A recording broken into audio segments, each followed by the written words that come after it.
What other people think of you is none of your business. If you make that business your business, you will be offended the rest of your life. Deepak Chopra. For me, this has always been much easier said than done. I've always felt like I never fit in, even from my earliest memories. I can remember going with my step-siblings as a child, going to get pictures taken for our parents for Christmas, and most of the photos I sat out of because my step-siblings were having photos of their family taken. I will be sharing with you today the struggles that I have dealt with trying to feel a part of and realizing that I don't have to march to the beat of someone else's drum. I will illustrate these things by sharing with you 3 symbolic items: masks that represent my past, my wedding rings that represent my future, and my daughter as representation of my wedding rings for my present, and my daughter as representation of my future. I will start by first discussing my past. As a child, I had these 2 porcelain masks. They were both very delicately painted and very fragile. One depicted a sad face and one a happy face. I couldn't wear these masks around because they were too delicate, and I always wished that I could. I never seemed to fit in. I lived with my mother, my stepfather, and my 4 step-siblings. I was the odd one out, always feeling stuck, and I always felt this way through most of my adolescence. I tried many activities, sports, volleyball, Girl Scouts, but I was still never able to feel a part of. Even on teams, I still always felt like it was just me. I worried so much about what others thought of me and was often offended that they didn't seem to like me. I can also remember thinking that if I just changed the way I looked, maybe, just maybe, people would like me more. Long hair, short hair, makeup or none, it didn't seem to make a difference. Even if I had the right clothes or the right look, I could never seem to feel right. Next, we'll take a look at how my wedding rings represent my past. Or my present, I'm sorry, I don't know why I keep saying that, my wedding rings. As I made my way through adolescence, I never seemed to manage to feel like I fit in. But as an adult, I was able to feel more comfortable with myself. I met someone one day that would teach me that it was okay to be yourself. It didn't matter if I fit in, because in his eyes I was beautiful just the way I was. Little did I know that that man would one day be my husband. Every day, my rings are a constant reminder that it's okay to be myself. Being married isn't easy. You find out things about each other that you might be better off not knowing, but that doesn't seem to make a difference. Every day I look at my rings and it's a reminder that it's okay to be myself. I can be myself now, and in the moment I find myself not caring what other people think. I make it through days where I don't reflect on the day, second guessing the things that I said, and I even reflecting fondly upon the day. I worry less about what others think of me and more of what I think about myself.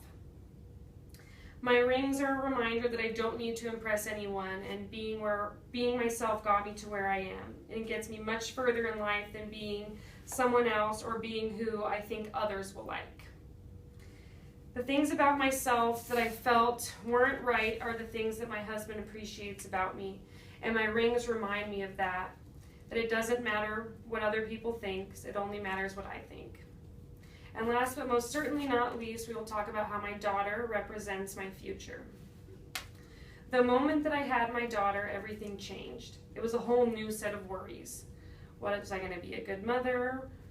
And the last thing that I was worried about was whether or not people liked me. I was more worried that my daughter would never have to feel the way that I felt. For me, this was a new beginning and a chance for me to practice my new self-acceptance. Looking into her eyes, I realized that I would have a chance to finally break this cycle, as I know that my mother before me had the same struggles as a child. I saw unlimited possibilities, and right now she doesn't know what fitting in is. And that freedom is something that I don't remember feeling until I was an adult. I intend to make sure that she realizes that fitting in isn't about what other people think of you.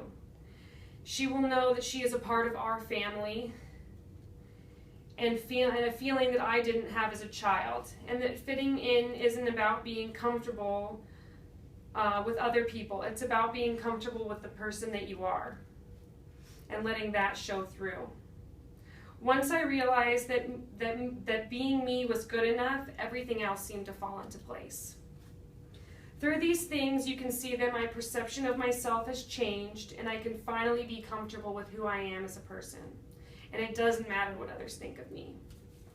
Today, we talked about how the porcelain masks, my wedding ring, and my daughter show the progression of how I learned to walk to the beat of my own drum. Even through all these lessons I have learned, I know that there will still be new challenges that arise, but now I have the skills to approach these challenges in a way that I can take something away from the situation and I don't have to be affected by what others think of me. Now, ask yourself, do you think that what others think of you is your business? So now we'll open it up for some questions. Any questions? If you worry about what others think of you, you'll be worrying a very long time.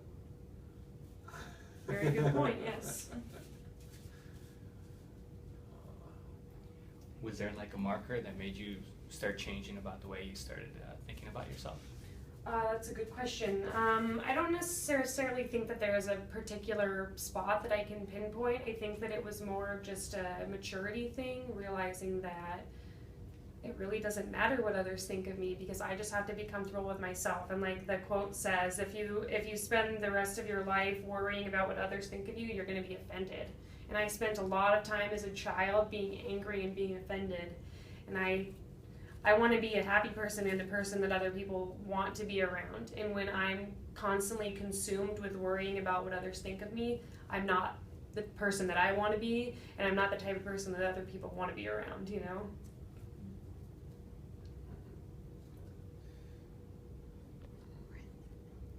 Were you the only, you had no siblings that were direct blood relations? I do have biological siblings, but I didn't live with them. They're all much older than I am. They're like 10, 12, and 14 years older than me. So when my parents were divorced, they were out of the house, and I was living with my step-siblings who were all minors still, so yeah.